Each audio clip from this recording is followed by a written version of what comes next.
J'ai revu cette pièce de Shakespeare, Richard III, au théâtre, et j'y ai vu, revu, re-entendu l'histoire de cet homme dangereux, félon, handicapé, qui cherche à prendre le pouvoir en trahissant tout le monde, en obtenant le pouvoir, la reine et la couronne d'Angleterre, pour être à une place insatisfaisante. C'est donc l'épopée de sa prise de pouvoir et de sa chute. Telle est l'histoire de la pièce. Et on y voit un individu, donc ce fameux Richard, qui est un pervers handicapé et méchant. Le but de toute son entreprise, c'est d'essayer, par des alliances, des dénonciations, de la calomnie, des mensonges, des rumeurs, en jouant sur plusieurs tableaux à la fois, de toujours donner l'impression, et c'est le plus important, d'appartenir à la fois au registre d'une vérité, de partager une réalité avec l'autre, et de faire toujours ses actes dans le respect de la loi. Or, eh bien, c'est un bel enseignement pour tous les gens qui ont affaire à des individus pervers qui cherchent à les dominer. Le pervers n'est pas un hors-la-loi.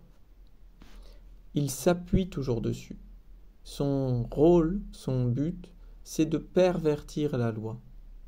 Donc de faire passer cette perversion pour la loi elle-même, pour la loi plus juste encore, plus noble, plus vertueuse.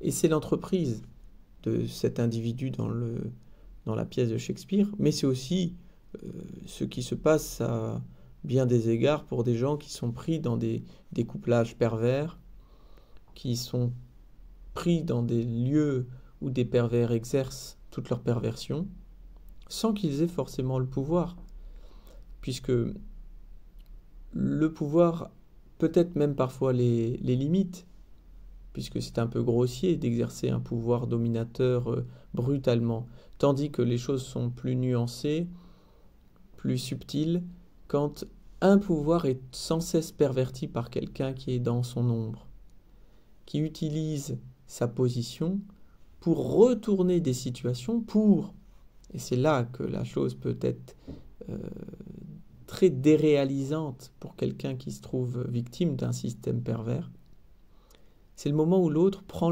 le pas sur sa réalité et lui fait croire à la victime que la réalité c'est bien celle qu'il est en train de dire, et qu'il donne ainsi le ton, la loi de cette réalité.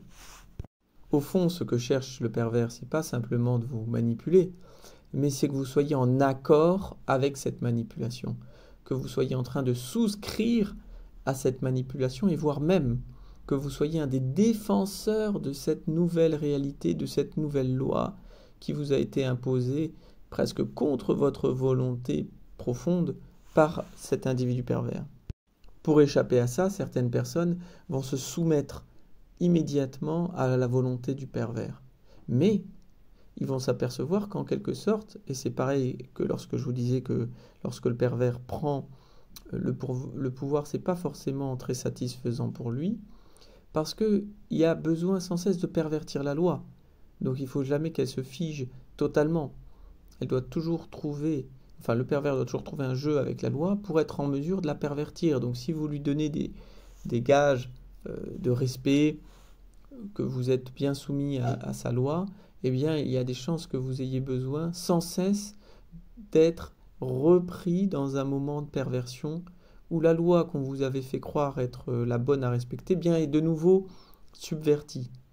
Un exemple, c'est quand des individus, ça a été documenté, par exemple à Guantanamo, dans cette prison d'État américain, euh, torturent des personnes, eh bien, ils leur font croire qu'en donnant tel ou tel gage, eh bien, les tortures vont s'arrêter.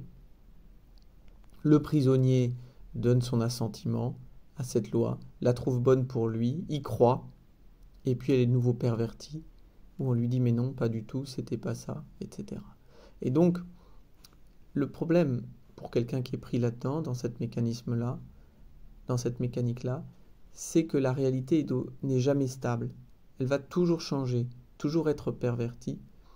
Et c'est pourquoi, quand on est face à un individu de ce genre, il vaut mieux s'en écarter.